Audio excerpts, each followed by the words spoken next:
Bonjour, Monsieur Plancard-Dassac. Bonjour Blandine. Bonjour Monsieur Poncard-Lassac. Bonjour Jean. Donc voilà notre Joyeusement. petite équipe reconstituée. Voilà. Ouais. Eh Alors, bien maintenant on va rentrer dans le vif du sujet. oui, avec quelques questions. On va démarrer sur la France, avec notamment le ministre de l'Intérieur, donc Monsieur Gérard Collomb, qui a annoncé une hausse de 6,8% du budget du ministère de l'Intérieur. Et celui de la politique va connaître une augmentation de 5,4%, un peu moins. Donc qu'en pensez-vous? Qu'est-ce que j'en pense? J'en pense que ce sont des effets d'annonce, c'est tout. La police est aussi furieuse au moins que l'armée. On compte vraiment que le pouvoir se moque d'eux. On a eu un exemple tout dernièrement à Marseille quand ce cher Emmanuel Macron est allé faire son show sous prétexte de visiter les installations en prévision des Jeux Olympiques. La quasi-totalité des CRS, je parle bien des CRS, compagnie républicaine de sécurité, donc la crème de la crème, se sont fait porter pâle parce qu'ils en avaient marre d'être à toutes les sources. Et d'ailleurs, je ne sais pas si c'est un rapport de cause à effet, Macron a été quelque peu chahuté, mais ça vous ne l'avez pas vu dans les ondes. Aux journaux télévisés, Ça a été censuré. c'est souvent, si vous regardez la télévision, les bandes passantes en bas sont beaucoup plus instructives que les entretiens et autres nouvelles qui sont diffusées. Il s'agirait Autrement. presque de messages subliminaux pendant qu'on regarde en fait. Non, c'est pas. Mais ils sortent des choses dans les bandes défilantes en bas qui ne sont pas dans la présentation du journal. Donc, il faut tout regarder et écouter. Bon. Donc, ça, c'est une chose.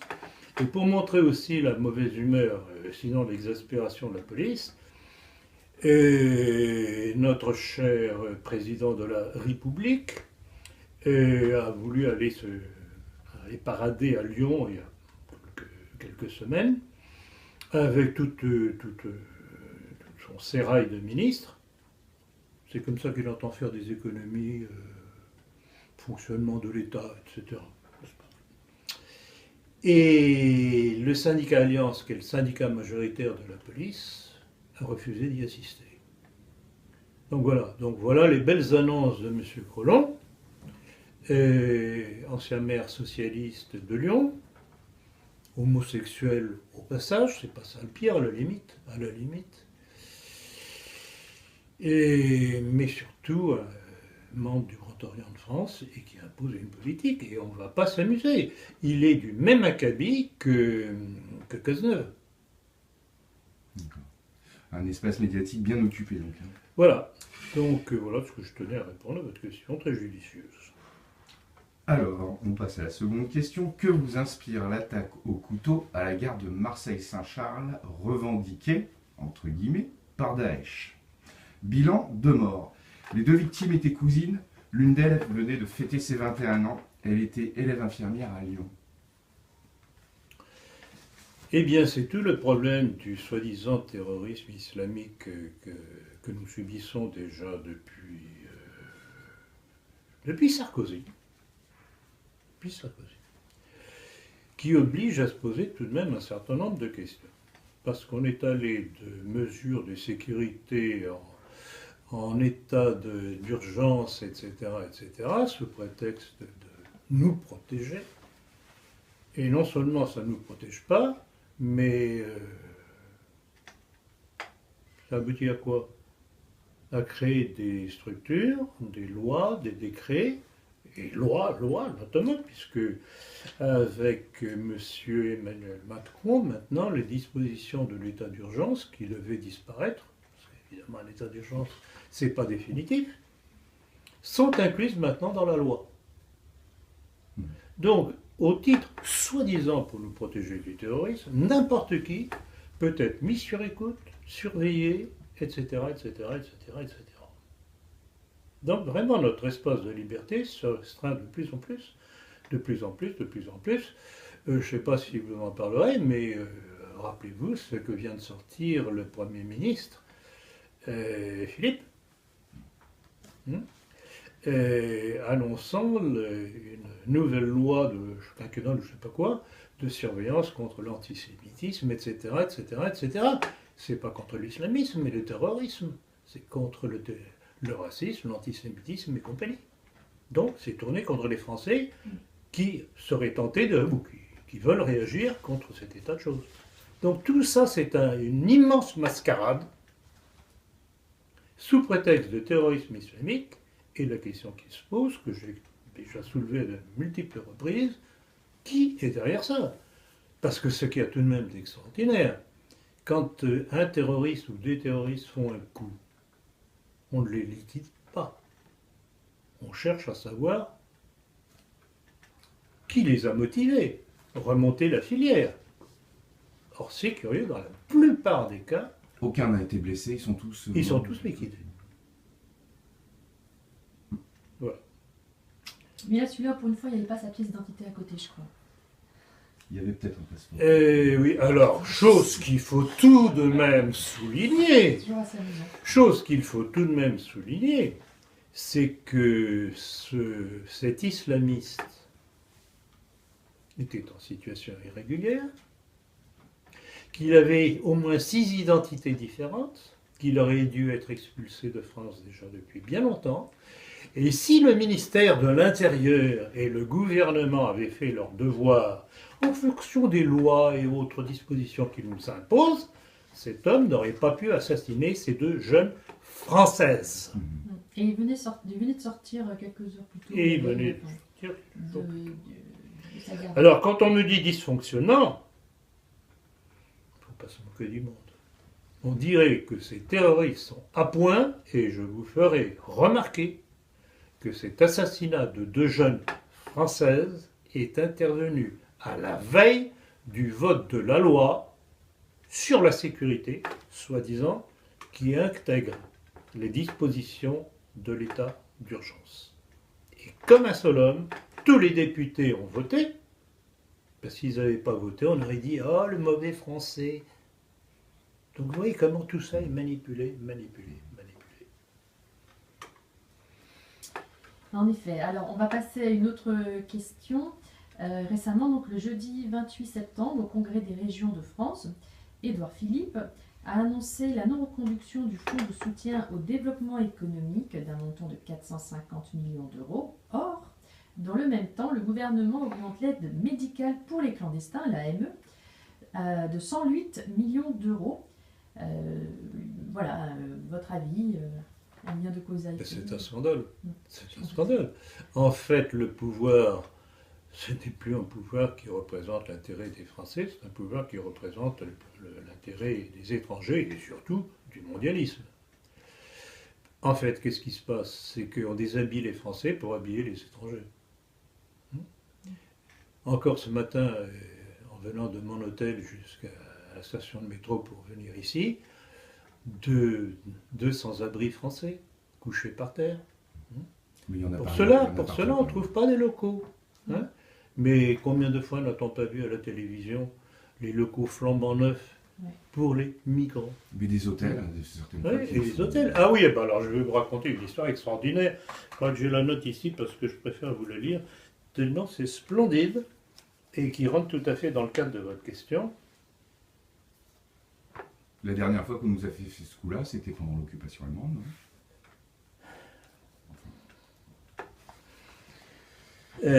Si vous voulez, on reparlera de ça plus tard. C'est une information de La Voix du Nord du 20 septembre. Alors, écoutez bien, voyez, bonnes gens. Je cite. Ce mardi, une des 2 compagnies de CRS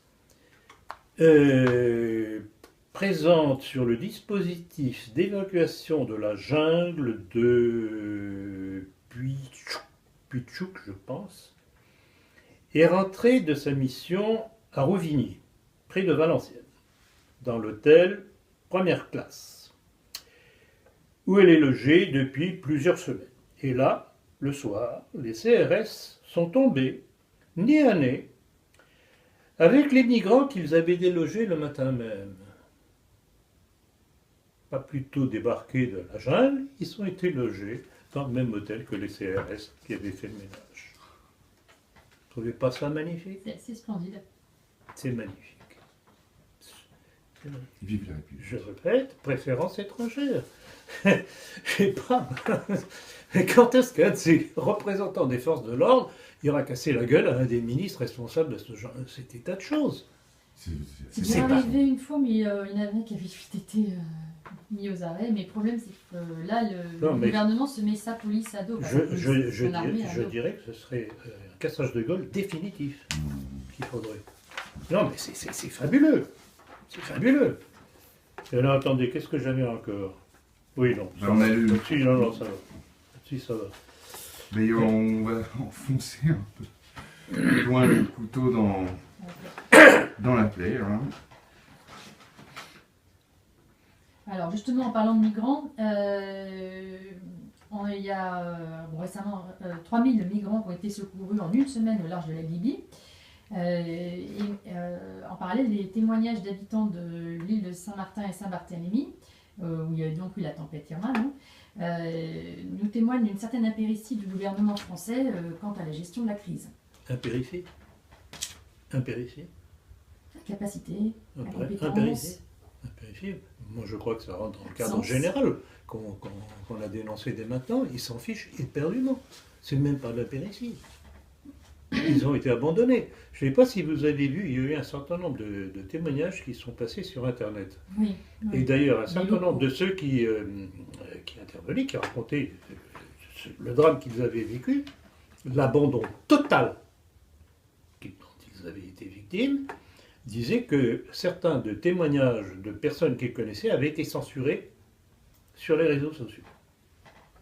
Alors, qu'est-ce qui ressort de tout ça? C'est que les Français d'outre-mer, de Saint-Martin, ont été abandonnés par le pouvoir, malgré le petit voyage qu'avait fait Macron pour se faire voir, si seulement il pouvait aller se faire voir ailleurs.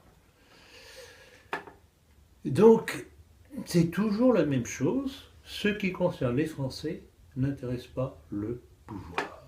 Et il aura fallu que ce soit un Nicolás Maduro, président du Venezuela, successeur de Chavez, qui envoie 10 tonnes de nourriture, d'eau, de matelas, couvertures, etc., que le gouvernement français n'a pas approvisionné. Les Français de Saint-Martin ont été abandonnés sur le plan sanitaire, sur le plan alimentaire et sur le plan sécuritaire. Un des documents que j'ai vu sur Internet, justement, qui disait « Mais c'est absolument invraisemblable. On ne nous a rien donné à manger. On ne nous a rien apporté. J'étais obligé d'aller voler pour ma famille pour la faire vivre. » Non, mais au-delà de ça, il y a eu aussi presque des émeutes, on peut dire. Ben bien sûr, tout ça a été passé sous silence. Donc vraiment, pour le gouvernement français, est-ce qu'on peut encore parler de gouvernement français? Tout ce qui est français ne les intéresse pas. Eh bien. Alors, saviez-vous, selon nos sources, qu'on pouvait faire des dons à l'armée israélienne, mais pas à l'armée française? Alors, je l'ai découvert grâce à notamment 2 de nos correspondantes sur les réseaux sociaux, qui m'ont posé d'abord la question.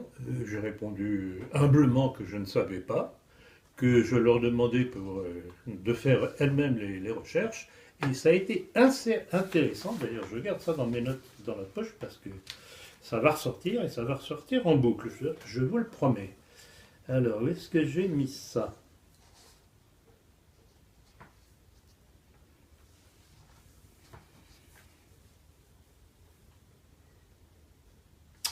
Voilà. Alors, ça commence avec une intervention de la sénatrice UDI Nathalie Goulet, qui pose la question si, qui s'étonne que l'on puisse faire des dons à l'armée israélienne, à Tsahal. Pas de réponse du gouvernement, du ministre préposé. Mais par contre, elle a reçu des menaces de mort sur les réseaux sociaux.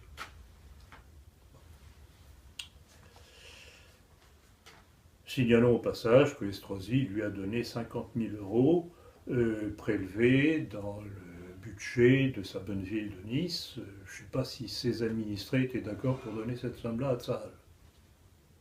En passant. Et alors la question de cette correspondante qui est allée jusqu'à interroger Google, si on pouvait faire aussi une donation à l'armée française, réponse de Google. Faire un don à l'armée française? Google dit non, ça n'existe pas.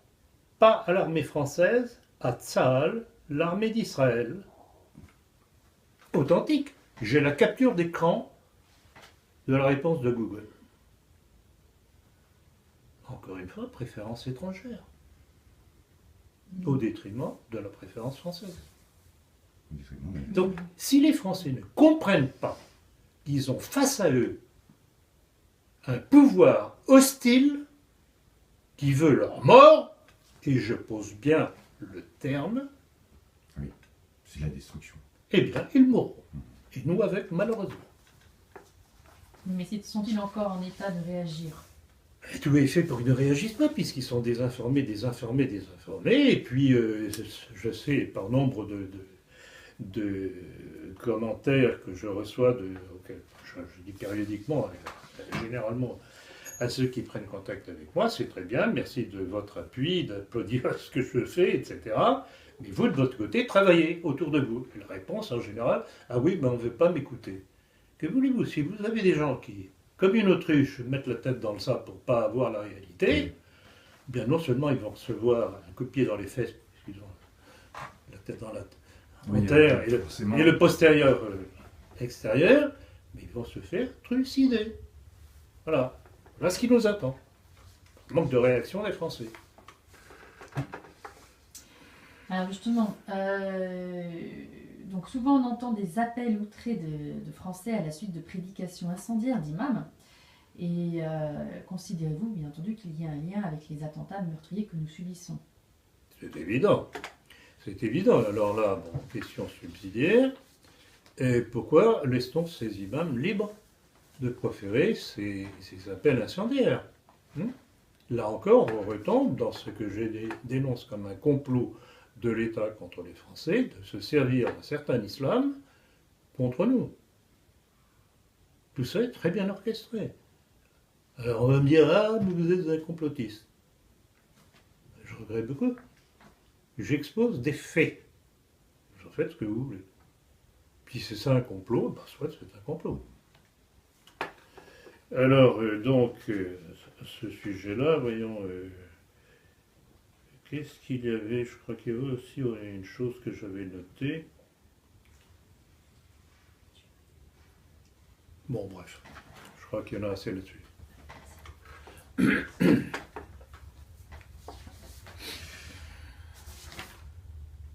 Alors, question suivante. On passe dans les questions françaises avec notamment la crise au Front National. Le départ de Florian Philippot, donc cette crise est bien médiatisée. Qu'est-ce que vous pouvez nous... Quel est votre avis, vous qui connaissez bien le Front National? Hélas, oui. Hélas, oui, puisque j'ai d'ailleurs écrit un livre à ce sujet-là, Histoire d'une trahison, on est en plein dedans. Ben, c'est la poursuite. C'est la poursuite. Bon, alors l'histoire du Front National aujourd'hui, c'est que et la crise qui a éclaté avec le départ de Florian Philippot, c'est que quelles que soient les différences que l'on puisse avoir avec Philippot, dans la mesure où il soutenait dans le programme du Front National la sortie de l'euro, nous on était pour. D'ailleurs, je viens d'apprendre qu'il a rejoint le groupe de Nigel Farage au Parlement européen, qui lui aussi, a été un des artisans du Brexit. Donc c'est tout à fait logique. Et alors il y a une petite phrase de Philippot qui m'a fait sourire. Interrogé, je crois que c'était pas... oui, c'est Valeurs Actuelles qui ressort sa déclaration, il dit ceci. Je ne peux m'empêcher de penser qu'au FN, La défaite en a rangé plus d'un. Ça veut dire quoi ça? Ça veut dire que beaucoup des militants du Front National se rappelaient de ce qu'a fait Marine Le Pen Non, mais le soir même du... Oui. Cela veut dire en fait que les hauts responsables du Front National ne souhaitaient pas la victoire. Or, ça profite à qui? Ça profite au pouvoir. Et quand on a vu la prestation lamentable de Marine Le Pen, on se demande si elle n'a pas fait exprès. Parce que plus nul que ça, tu meurs, comme on dit. C'est invraisemblable. Mais à ce moment-là, est-ce que il y aurait quelques retours favorables? Enfin, quel était l'intérêt de certains dirigeants du Front National de savonner leur propre planche? Est-ce qu'ils auraient en retour quelques compensations, je ne sais trop lesquelles? Ça, on le verra par la suite. On le verra par la suite. Mais c'est tout de même assez étrange. D'ailleurs, ils ont commencé par essayer de gommer au maximum la ligne anti-européenne de Philippot. Ils y ont réussi. D'où les tensions croissantes à l'intérieur du Front National tout de suite après la défaite. Et le départ de Philippot. Alors, bon, là, on peut ergoter, a-t-il bien fait de sortir ou pas sortir? Les exemples de ceux qui sont sortis n'ont pas toujours été très probants. L'affaire Maigret l'a montré. Bon, il y a aussi une question de carrure de l'individu. On va voir. Je ne sais pas très bien ce que la sortie de Philippot va entraîner comme changement de ce côté-là. Mais tout ce que je peux dire, c'est que pour nous, le Front National, c'est terminé. Alors, il n'a plus grand-chose national. Et là, bravo Blandine, c'est exactement ça. C'est Israël par-ci, Israël par-là. Quand on voit que c'est en fait le compagnon de Marine Le Pen, juif d'origine algéroise, Louis Alliot, et son compère franc-maçon Gilbert Collard qui impose les décisions du Front National, c'est ce qui a fait partir Philippot, tout simplement. Philippot, s'il n'a pas compris, alors là, vraiment, je vois pas ce qu'il faudrait lui faire pour qu'il comprenne. Donc, Philippot est certainement très conscient de tout ça. Il a compris que c'était verrouillé et que ça servait à rien de rester. Donc, maintenant, on va voir la suite. Alors, on va passer à une partie plus télévisuelle, n'est-ce pas? Dans l'émission On n'est pas couché, Christine Angot tente de faire dire à Thierry Solaire que Mélenchon et Marine Le Pen, c'est la même chose. Votre opinion sur ces propos? Alors, bon, Christine Angot, j'avoue que je ne la porte pas dans mon cœur parce que vous vous rappelez de ce qu'elle avait sorti contre Fillon, c'était invraisemblable de vulgarité, de bêtises et tout. Mais je dois dire que dans sa formulation, je suis tout à fait d'accord. Mélenchon et Marine Le Pen, ce sont deux faire-valoir du gouvernement. Deux grandes gueules pour essayer de démontrer qu'il y a une opposition, mais c'est l'opposition de Sa Majesté, tout simplement. Alors Thierry Solaire, je voudrais tout de même revenir sur le personnage. Je ne sais pas s'il est franc-maçon, mais il agit en tout cas comme tel, parce que ça a été un des plus venimeux contre François Fillon. Et on le voit recommencer aujourd'hui contre Laurent Wauquiez, disant « Ah, c'est l'extrême droite qui revient, etc., etc., etc. » Donc voilà, donc tout ça, ce sont des péripéties, comme on dit. Mais j'avoue que Christine Angot, en disant que Mélenchon et Marine Le Pen, c'est la même chose, ils peuvent coucher ensemble. En parlant justement de bruit, enfin, et de coups bas, j'ai entendu dire que vous aviez vous-même subi une certaine attaque que vous a fait Rivarol le 20 juillet dernier. Oui, oui, bon, ça ne m'étonne pas en soi, parce que moi-même, je ne suis pas très tendre avec Bourbon, mais j'avoue que ce qu'il a écrit, et là ça tombe bien, dans le dernier numéro de notre lettre d'information La Politique,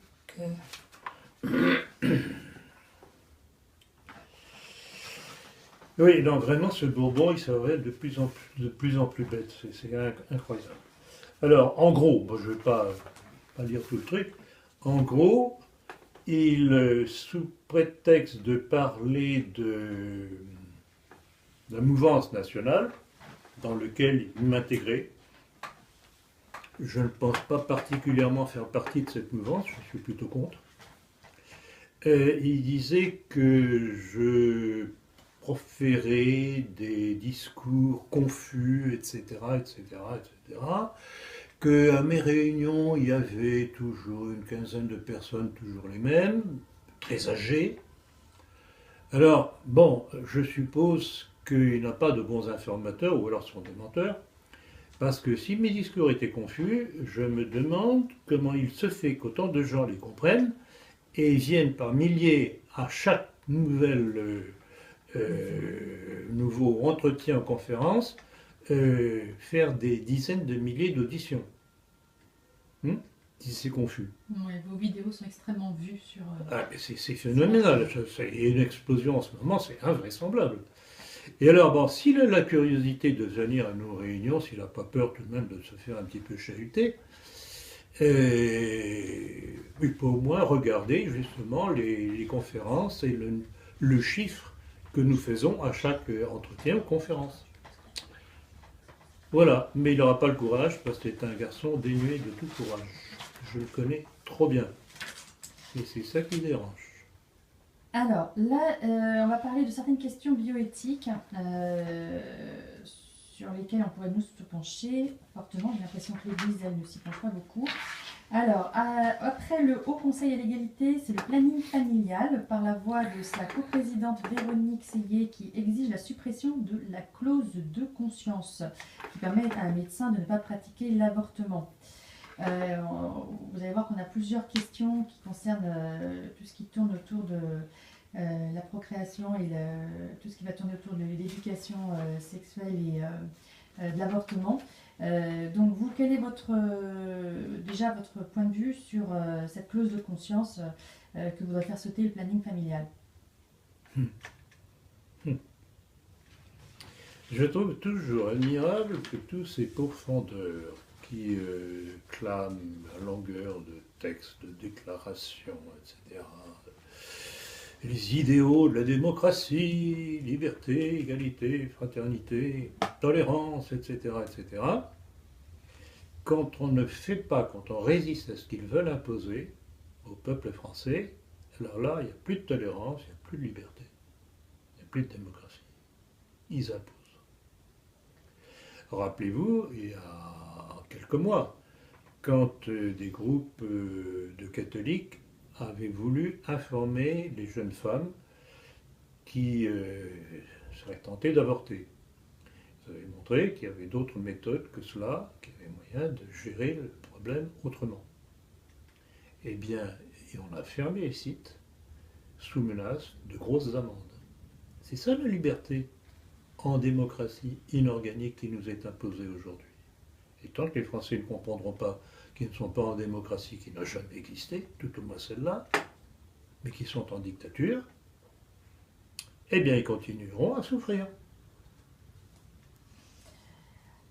Ouais, sont-ils si nombreux que ça à souffrir, ou sommes-nous juste une minorité? Je ne sais pas, mais... Non mais ils seront de 14. Est-ce que vous croyez qu'une femme qui a avorté est vraiment heureuse et épanouie? Ah non, moi j'ai réussi à trouver quelques vidéos sur YouTube de femmes qui témoignaient, enfin, qui avaient tenté en tout cas de témoigner lorsqu'elles avaient été Mais bien interrogées. entendu, c'est à ça que je fais allusion. Dans lequel elle disait mais non, ça se passe pas forcément bien, on peut avoir de gros cauchemars, de gros troubles, Mais bien entendu. de gros- Tout ce qui est antinaturel n'est pas naturel, si j'ose dire. C'est tout. c'est Non, sûr. on est gouverné par des vicieux, par des gens qui veulent casser tout ce qui est naturel. On est en train de nous faire un monde diabolique. C'est vrai, dans ce qui n'est pas naturel, il y a notamment la question du gender. J'ai une autre question là que j'ai sous la main. La redéfinition de la stratégie en matière d'éducation sexuelle, et ce, attention, dès les classes maternelles, semble être une des priorités de notre gouvernement. Tout au moins pour les prochaines dizaines d'années, 2017 jusqu'à 2030, il y a déjà un plan justement de refonte des programmes en matière d'éducation sexuelle à l'école. Oui, on est sur le même thème, je sais. Pas drôle tout ça. Bon, il n'y a rien de nouveau. Hein. Ça a commencé déjà. Ça a commencé bien avant. Ça s'est accéléré avec Sarkozy. Hmm. Rappelez-vous, qui a introduit la théorie du genre? Qui a introduit l'enseignement à la compréhension de l'homosexualité à l'école? Donc tout ça, c'est la suite. Sarkozy, Hollande, Valls, Cazeneuve, qui nous ont imposé successivement une aggravation de ce genre de politique. Donc, voilà. Avec Macron, qui est issu du même moule, c'est le même genre de politique. Là aussi. Donc, on va pervertir les enfants sur le plan sexuel dès le plus jeune âge. Et quand ils seront adultes, ils vont copuler. Et puis, il y aura des conséquences. Alors là, il y aura l'avortement pour essayer de pallier aux conséquences. En fait, c'est une destruction intellectuelle d'abord et physique ensuite. J'avais vu notamment des vidéos sur Sigo qui disait on est en train de donner des droits sexuels qui sont en fait des droits à violer. Bien entendu. Et en fait, derrière tout ça, qu'est-ce que vous avez? Vous avez les intérêts du lobby pédophile. Oui, c'est ça. C'est ça qui se prépare subrepticement. Si l'enfant auquel on enseigne toutes les techniques sexuelles, y compris perverses, sinon surtout elles, déviantes, on prépare tout un troupeau pour les pervers sexuels, pédophiles. J'attends d'ailleurs qu'un de ces jours, on supprime la législation qui punit la pédophilie. Ça va venir. Ça va venir. Prenez date. Ils vont l'édulcorer. Et pendant qu'on est en train de parler de ça, qu'est-ce que vous pensez des questions sur le suicide assisté? Sur le suicide assisté? Oui. Là aussi, c'est toujours la même chose. De quel droit un homme ou une femme peut-elle décider pour quelqu'un d'autre qu'il faut l'euthanasier? Moi, je suis médecin. Et quand j'ai prêté le serment d'Hippocrate, qui n'était pas encore ce qu'il est devenu le serment d'Hippocrate, c'était de préserver la vie à tout point de vue. Il y a des moyens d'empêcher les personnes de souffrir. C'est pas, on leur dit pas, mais souffrez, c'est pour votre salut, comme on essaye de donner cette caricature des catholiques. Il y a des moyens médicaux, et y compris chirurgicaux, d'empêcher de souffrir. J'en ai pratiqué moi-même. Il suffit ce qu'on appelle la cordotomie. C'est-à-dire on sectionne un faisceau au niveau de la moelle épinière, au niveau cervical, et ça supprime toute douleur dans le reste du corps. C'est une forme de... Je sais de quoi je parle, je l'ai fait. Je l'ai fait avec des succès incontestablement. Les gens ont cessé de souffrir. Donc il ne faut pas venir nous raconter, en me dégoulinant sur les petites joues, que c'est malheureux, ils souffrent, c'est malheureux, il faut les tuer. Non. Il y a moyen de leur donner une fin de vie digne qui ne soit pas, un suicide assisté. On pourrait également revenir sur les vaccins. Alors justement, je crois qu'on avait évoqué ce sujet-là la dernière fois, Jean. Oui. Lors du dernier entretien de septembre. Moi, je m'étais posé la question publiquement en disant, mais tiens, c'est qu'on veut nous imposer tous ces vaccins. Vous vous rendez compte? 11 nouveaux vaccins obligatoires pour des enfants en tout bas âge. Vous ne vous rendez pas compte ce que ça va donner. Alors que ces enfants, je le souligne, sont normalement protégés par le lait de la mère, qui contient tous les anticorps possibles. Donc ils avaient déjà préparé le terrain avec les laits maternels. Et donc évidemment, il ne faut pas que la mère allaite, etc., etc. Donc tout artificiel. Et je m'étais posé la question, puisque c'est la ministre de la Santé, Madame Agnès Buzyn, accessoirement de confession juive, qui veut nous imposer cela. Et j'avais posé la question, puisqu'elle veut imposer ça aux petits Français, quelle est donc la législation en Israël? Est-ce que ce qui est bon pour les Français ne serait pas bon éventuellement pour les petits Israéliens? j'avais lancé la question comme ça, sur les ondes. Et alors, vraiment, c'est extraordinaire. Dans les jours qui ont suivi, j'ai reçu sur mon mail une réponse d'un Français installé en Israël, marié avec une Israélienne, qui suivent pas à pas toutes mes productions, conférences et entretiens, me disant bravo. Là, j'avoue que ça me surprend quand même un petit peu, mais me disant, mais vous savez pas à quel point vous avez mis dans le mille. Parce qu'effectivement, en Israël, la vaccination est libre. On n'impose rien. Et mes enfants ne sont pas vaccinés. Et ils ne s'en portent pas plus mal. Et ils ne s'en portent pas plus mal, justement. Donc voilà. Donc je répète ma formulation. Si c'est bon pour les petits Israéliens, pourquoi est-ce que ce ne serait pas bon pour les petits Français? Ou alors est-ce que c'est pour leur faire attraper toutes les maladies qui découlent de ces vaccinations abusives? Parce qu'en plus de ça, la vaccination pour la rougeole, par exemple, n'est que passagère. Oui, ça ne vous empêche pas de l'avoir. Ça n'empêche pas de l'avoir. Pas plus que ceux qui sont vaccinés pour la grippe, Ouais, ça n'empêche pas de l'avoir. Et en général, pire encore. C'est vrai. Le nombre de gens autour de moi que je connais, autour de moi et des différents témoignages que j'ai, puisque tout de même je suis médecin, c'est incroyable. Donc vraiment, on est en plein mensonge pseudo-scientifique des gens qui nous gouvernent, encore une fois. Donc, ils nous trucident par tous les coins. Violemment avec l'islamisme radical, vaccination et autres, etc., etc. Sans compter sur le plan économique.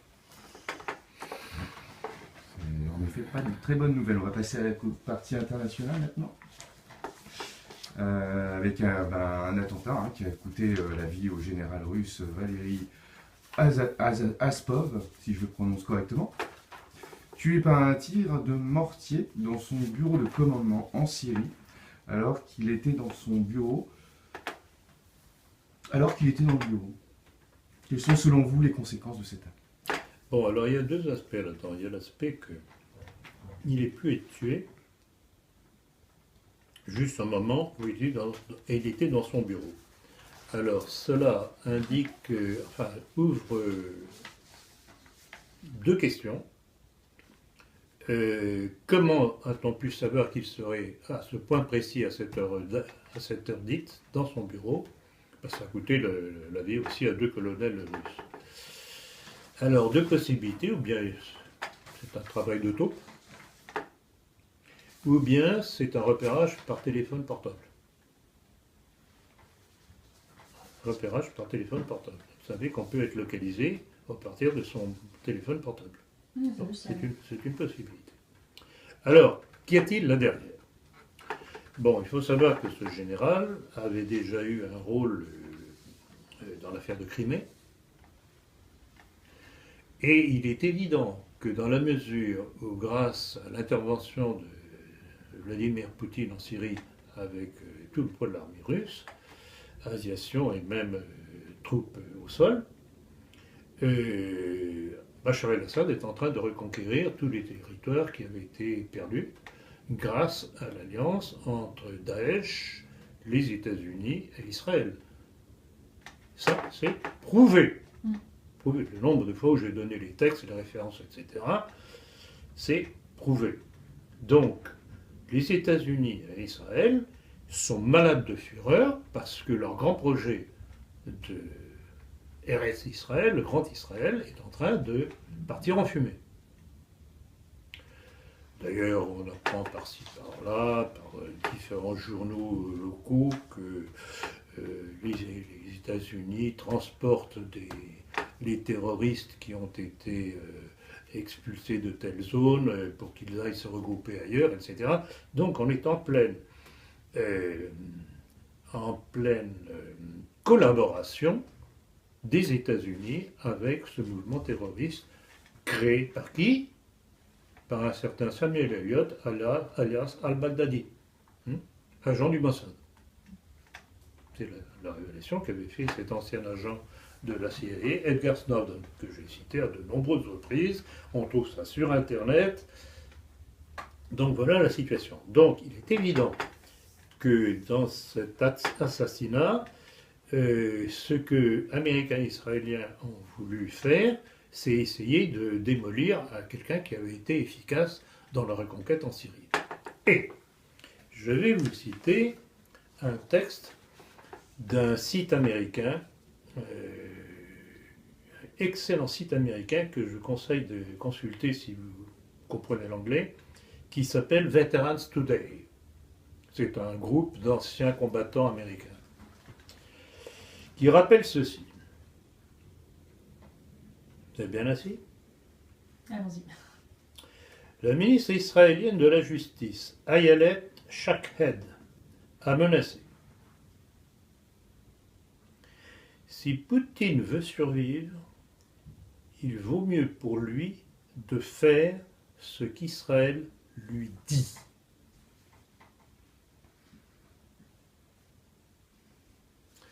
Or, cette même personne avait déjà prôné l'extermination des enfants palestiniens ainsi que les mères qui les portent.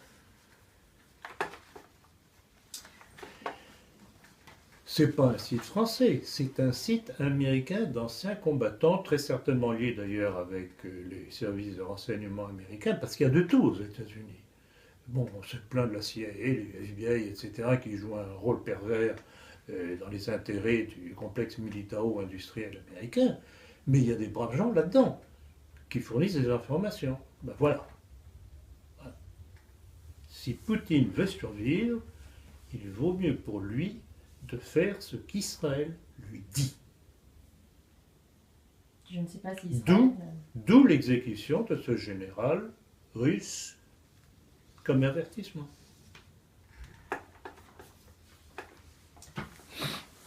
Il y avait déjà eu d'ailleurs un assassinat d'ambassadeur russe. Bah, bien entendu, il y en a eu deux. Il y en a eu deux. Ankara. Il y en a eu deux. Ouais. Un à Ankara et l'autre à l'ONU. Ouais. En parlant justement de la politique d'Israël, de faire le grand Israël, il y avait, selon le média Arrêt sur Info, le gouvernement israélien vient d'adopter un projet visant à forcer les Palestiniens à quitter leur patrie. Et là, on parle d'un véritable génocide qui reprend un petit peu vos propos. Maintenant, si vous voulez les étayer. Tout à fait, tout à fait. De toute façon, il faut que les Palestiniens dégagent pour les intérêts israéliens. C'est évident, tout à fait pour ça. Les différentes guerres sous prétexte de provocation palestinienne, où ils rasent les hôpitaux et les écoles construites soit par la communauté européenne, soit par l'ONU. D'ailleurs, il y a un scandale qui est sorti dernièrement. Il y a 7 ou 10 pays européens qui ont protesté auprès d'Israël parce qu'Israël avait détruit des écoles qui venaient d'être construites avec les deniers de la communauté européenne, c'est-à-dire notre argent. Et ils demandent le remboursement des frais.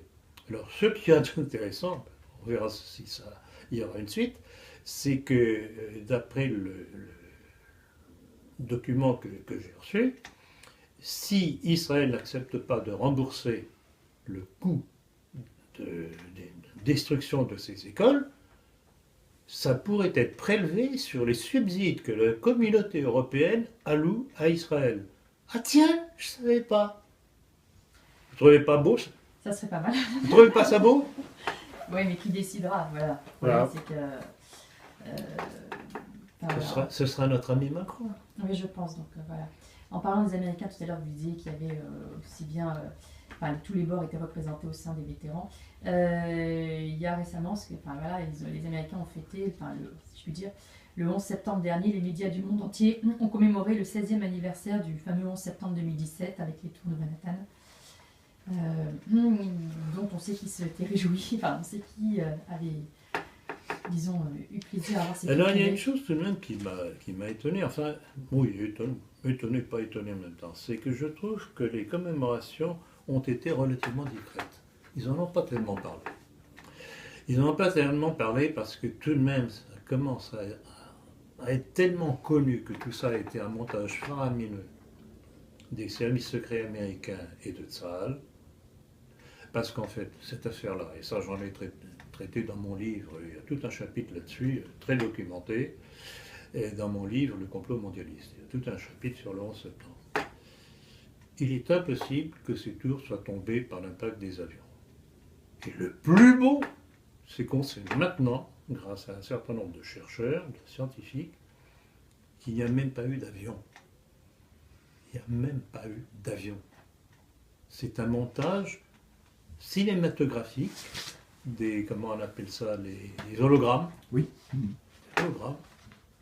Et en fait, ces tours sont dégringolées sur elles-mêmes parce qu'elles ont été minées à la base, tout simplement.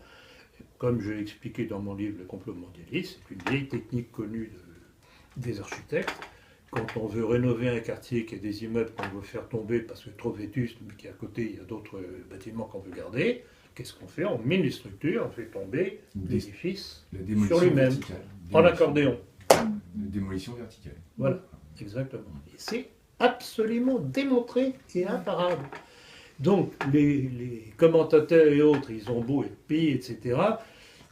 On se rend compte tout de même que le cœur n'y était plus tout à fait, parce que ça laisse des traces. Ces documents laissent des traces quand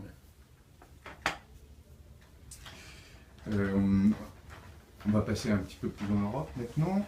Alors, en Hongrie, la Hongrie recrute actuellement des volontaires pour surveiller les frontières. Que dire de cette politique nationaliste du gouvernement de Viktor Orban? C'est ce qu'on aimerait bien avoir chez nous. tout aussi simple que ça. Mais vous pensez C'est pas ça, qu'en fait l'Union européenne va l'Union européenne fait tout pour ça, pour faire capituler Orban. Oui. Tout pour ça, évidemment. Et toujours la même chose. Qu'est-ce que la communauté européenne, sinon un relais des intérêts mondialistes? Que veut le mondialisme? Supprimer les nations. C'est tout. Tant qu'on n'aura pas compris ça, le messianisme mondialisme juif a besoin de la disparition. Rappelez-vous ma formule que j'ai sortie à plusieurs reprises. Toutes les nations doivent disparaître, sauf une. Toutes les religions doivent disparaître, sauf une. Tous les peuples doivent disparaître, sauf un.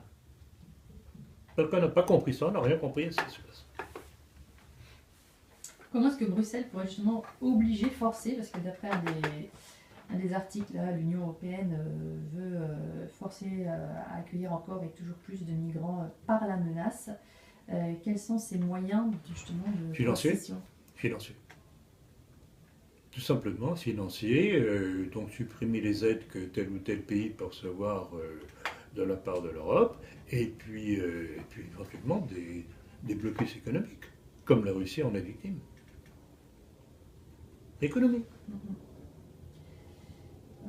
En tout cas, la France est l'un des premiers contributeurs, donc elle n'aurait pas grand-chose forcément à perdre économiquement, à vouloir remettre quelques protections.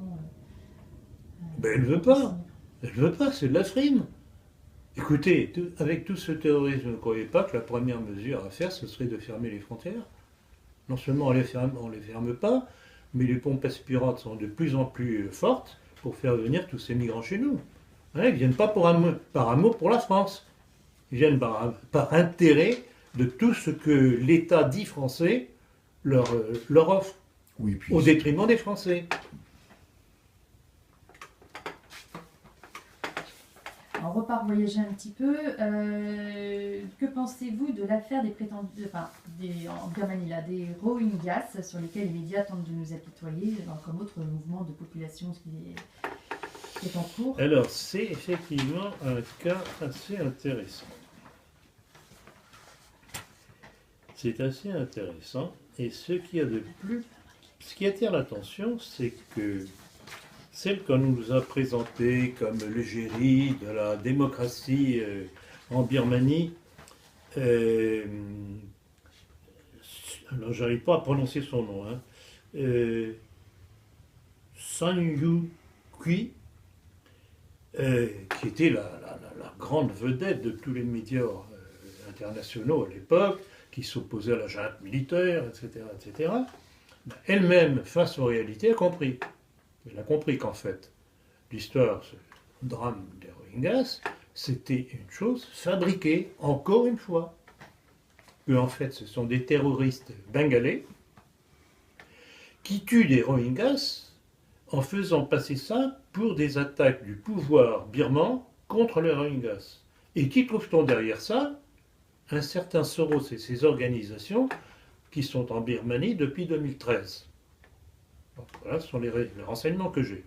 Et ce renseignement, je l'ai reçu il y a maintenant au moins 3 semaines, un mois, une de nos nouvelles participantes, justement, qui a eu accès à ce genre de documents. C'est très documentant, je ne vais pas tout citer, mais je tiens à vous attirer l'attention là-dessus. Donc, à la fois, l'origine du terrorisme n'est pas birman, il est bengalais, pour déstabiliser le pouvoir birman. Pourquoi? Parce qu'il y a des richesses en pétrole, des richesses en gaz, etc., etc., et que les intérêts américano-sionistes sont là, avec derrière le petit Soros et ses ONG. On va passer en Europe maintenant. Appuyés par Bruxelles, les séparatistes catalans ont imposé le 1er octobre un référendum sur l'indépendance de la Catalogne. Vous qui êtes souvent revenu sur le problème du séparatisme, quelle est votre analyse sur cet événement? Je trouve ça admirable. Je trouve ça admirable parce que, évidemment, tout le monde occidental applaudit des 4 fers à ce référendum qui risque de faire imploser l'Espagne. Et là aussi, on est toujours dans cette même politique de faire imploser les nations. Il ne peut plus avoir de nations, mais avoir des régions avec lesquelles on négocie. Mais là, ce qui est curieux, comment se fait-il qu'on applaudisse pour ce référendum d'indépendance alors que les russophones de Crimée ont fait un référendum réclamant à être rattachés à la Russie? Mais ça, c'était pas bien. Ça rentrait pas dans le plan. Bien amusant. Alors, sur les modes de consultation, on nous a parlé de 90% de oui. On s'est bien gardé de nous dire sur quelle population. 90% de quoi? De combien? Et comment ça s'est passé dans les faits? La police espagnole a tout de même bouclé un certain nombre d'écoles où devait se produire ce genre de scrutin. Et les indépendantistes se sont rabattus dans les rues. Et les gens ont voté dans les rues. Ah oui, et avec quel contrôle d'identité? Est-ce que les gens n'ont pas été tentés d'aller dans une autre rue un peu plus loin, de voter, etc., etc. Donc, c'est une frime totale et intégrale. Et si je suis tellement monté en épingle par nos médias, c'est que ça participe toujours de ce complot que je dénonce contre les nations qui visent à les faire imploser. Alors, je vais revenir à tout de même une chose que j'avais épinglée il y a 2-3 ans. J'étais tombé sur un article de Rivarol, donc de ce cher Général Bourbon, un article signé Pierre Vial, qui est un des journalistes de Rivarol, tendance nouvelle droite, et qui avait prôné un assemblage entre la Catalogne française et la Catalogne espagnole en vue d'une séparation, etc., etc. Donc, si j'attire l'attention là-dessus, c'est que Jérôme Bourbon et son journal, enfin lui en tout cas personnellement, il en est directeur quand même, se présente comme nationaliste. Il est à coquiner avec le Parti nationaliste français, je crois. Il se dit, c'est des vacantistes, en plus catho que catho que catho que catho. Et il laisse publier dans son journal un article qui appelle à l'indépendance d'une région de la France alliée à une région de l'Espagne. Vous trouvez ça normal? Il y a une petite ouille à mon avis. Il y a un petit problème. Il y a un petit nonos là. Donc voilà, alors vous comprenez pourquoi Bourbon a sorti son petit truc venimeux, mais qui viennent voir chez nous Si c'est eux. Bon, enfin, Ça, bref. c'est sûr, ce sont les rois Ouais. qui ont rassemblé les Donc voilà nos milieux, ce que ça représente. Hein. Et ça se dit nationaliste, mais ils prônent le séparatisme. Faut pas rigoler quand même. Disons que les Espagnols ont la chance d'avoir un roi qui peut fédérer les régions. Nous, on est une république. Alors avec ça, Évidemment. Bon, il a pas mal réagi, mais malheureusement, j'ai l'impression qu'on est en train d'édulcorer tout ça. Hein. Je sais pas, il doit y avoir de faramineuses pressions sur l'Espagne, là aussi, pour des raisons. Pour des raisons et par le biais de pression économique, je ne sais pas du tout comment ça va se terminer. non, ça, je ne sais pas. En parlant, Et si la Catalogne se sépare, ça va être la porte ouverte à d'autres séparatismes, y compris chez nous, bien entendu. on reviendra après. Oui, ça, chez nous, Pays Basque et autres. Enfin, voilà, oui, ça, c'est sûr. C'est pas en éclatant un puzzle qu'on reconstitue. En parlant de sédition, mais du coup, loin de chez nous, plutôt au Kurdistan. Le Kurdistan irakien vient de promouvoir un référendum pour proclamer lui aussi son indépendance, du coup, vis-à-vis de l'Irak. Donc là, on change de lieu. Est-ce que... Mais c'est la même chose. Et ben voilà. C'est pour ça Mais que c'est la même c'est pour ça chose. que je pose la Mais question. c'est la même chose. Hein. Et alors, en plus de ça, le Kurdistan a tout de même de très très riches gisements de pétrole, convoités évidemment par les Américains et les Israéliens. Et on sait très bien qu'Israël est installé au Kurdistan déjà depuis des années. Et ils s'en vantent d'ailleurs. J'ai différents textes de Netanyahou se vantant qu'ils sont présents au Kurdistan, qui sont eux qui sont derrière le référendum, etc. Donc il n'y a rien de surprenant. Il n'y a rien de surprenant. Alors il est évident que, par contre, ça ne plaît pas à tout le monde. Ça ne plaît pas aux Irakiens, ça ne plaît pas à l'Iran, ça ne plaît pas à la Turquie, parce que tous les trois ont des portions de Kurdes, de morceaux de Kurdistan chez eux. Et que là encore, s'ils laissent aller, ça va être l'éclatement chez eux. Et puis ça ne fait pas non plus plaisir à la Russie, parce que si le Kurdistan devient indépendant, et que le gaz et le pétrole remplacent le gaz et le pétrole russe pour l'approvisionnement en Russie, les Russes sont d'un don dans la farce. Donc vous voyez l'alliance qui se constitue à quatre, Irak, Iran, Syrie aussi, j'ai oublié, Turquie et Russie, contre cette indépendance suscitée par les Israéliens. Mais vous savez, quand on sait tout de même interpréter les documents que l'on a en main, on décrypte très facilement les desseins de l'ennemi. Mais simplement, il faut se donner un petit peu la peine de travailler et d'étudier. Nous approfondissons toujours dans une archive, un document donc de Europe Israel News, le site. Du 21 juin dernier, vous a été adressé dernièrement. Ils s'indignaient de ce qu'ils appellent de l'antisémitisme d'État de l'État d'Algérie. En effet, il représenterait un document vidéo où on le voyait des soldats algériens défilant et chantant des slogans antisémites tels que mort aux juifs, tuer les juifs, etc. etc. Que cela vous inspire? J'avoue que votre question ne m'apprend rien du tout. J'avais vu le document, j'ai visualisé d'ailleurs la vidéo qui indigne les Israéliens. Mais c'est quoi ça? C'est tout simplement la conséquence de ce que je ne cesse de dénoncer, les effets du décret Crémieux.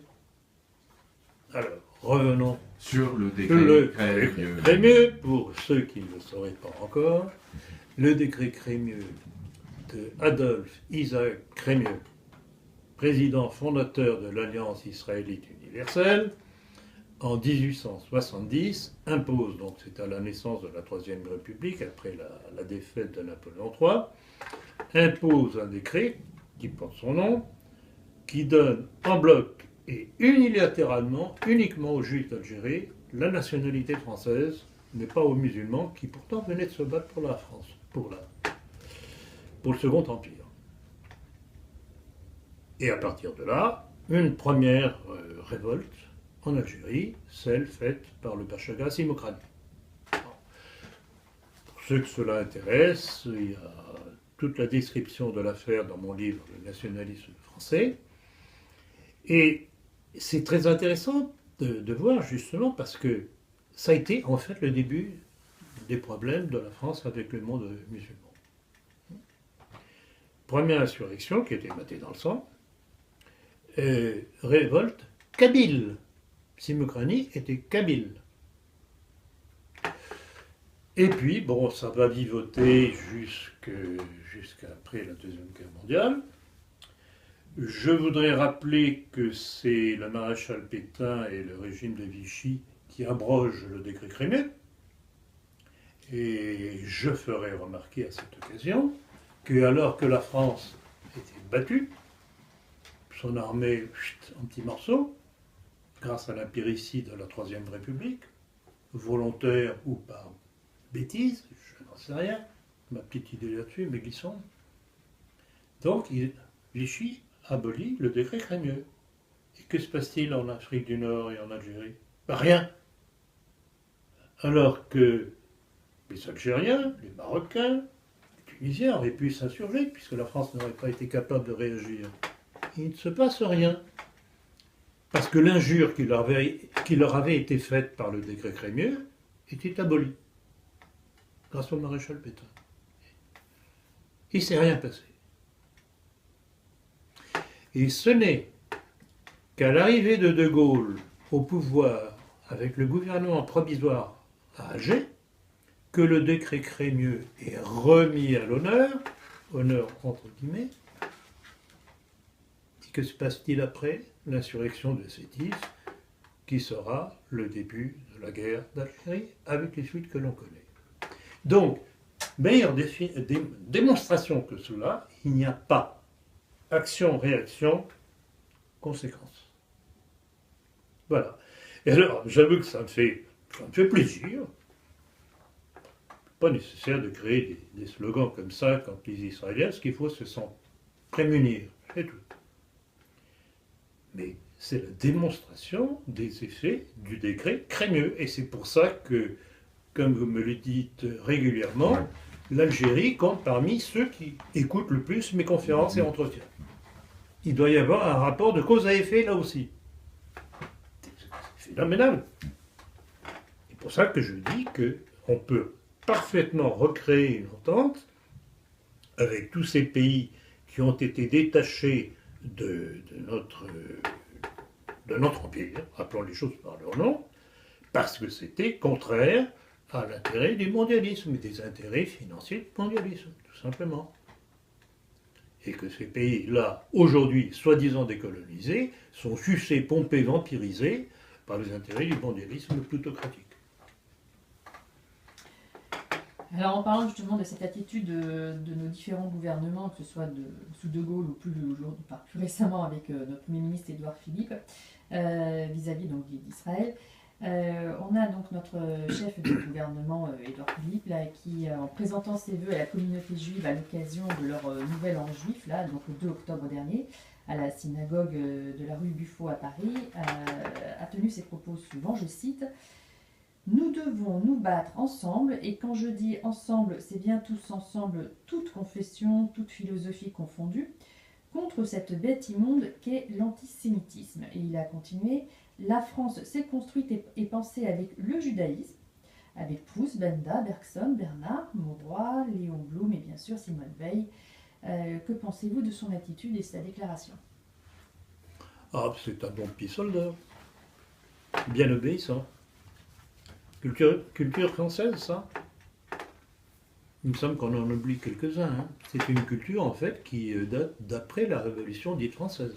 Tous les noms qu'il cite sont des gens qui ont émergé, soi-disant littérateurs et autres, philosophes, qui ont émergé sur les fondements des principes de l'idéologie de 1789.